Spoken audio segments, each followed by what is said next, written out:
Kami informasikan bahwa tunjangan kinerja ini bukan sekedar tambahan penghasilan, tetapi instrumen strategis untuk mendorong birokrasi untuk lebih adaptif, produktif, dan berorientasi kepada hasil.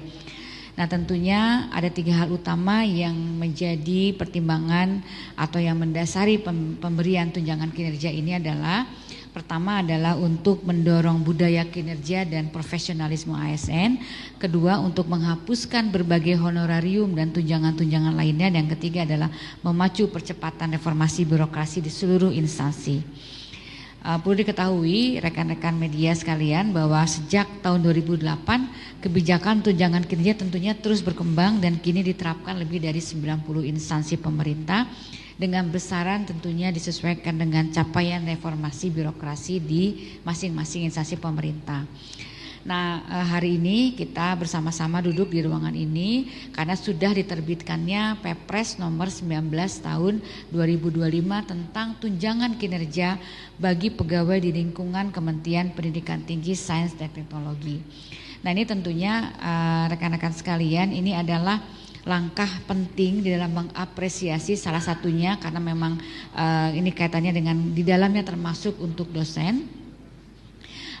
Ini merupakan langkah penting untuk dosen yang ada di lingkungan Kemendikti Saintek. Jadi bukan hanya melalui tunjangan profesi saja, tetapi juga melalui tunjangan kinerja.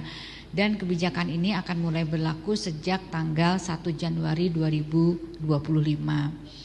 Nah, aturan teknisnya nanti akan diatur dan ditetapkan dengan peraturan Menteri Dikti Saintek. Nah, tunjangan kinerja bagi dosen ini diberikan berdasarkan kelas jabatan dan tentunya ini sesuai dengan hasil evaluasi jabatan.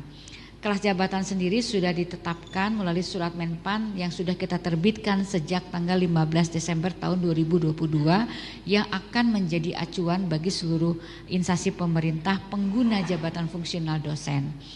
Nah, pemberian tukin rekan-rekan sekalian ini bukan semata-mata soal angka, tetapi kaitannya dengan kualitas kinerja dan kontribusinya kepada masyarakat. Lebih dari itu, tunjangan kinerja ini juga membawa tanggung jawab, yaitu untuk meningkatkan kualitas kinerja dan mendukung agenda reformasi birokrasi secara berkelanjutan. Lalu bagaimana evaluasinya? Tentunya Kemenpan-RB akan melakukan evaluasi dan monitoring atas pelaksanaan reformasi birokrasi di setiap instansi pemerintah secara berkala, dan khusus untuk tukin di lingkungan Kementerian Saintek, Dikti dan Saintek, tentunya kita akan melakukan monitoring dan pelaksanaan reformasi birokrasi ini bersama tim reformasi birokrasi nasional dan Kemendikti Saintek. Rekan-rekan sekalian, pada kesempatan ini tentunya saya juga ingin memberikan pesan kepada para dosen, tentunya bahwa pemerintah menaruh harapan besar dengan kebijakan ini untuk agar para dosen bisa mendorong transformasi yang lebih nyata di dalam pembelajaran maupun peningkatan mutu lulusan dan penguatan pelaksanaan tridharma perguruan tinggi, terutama untuk kontribusi keilmuan yang langsung berdampak kepada masyarakat.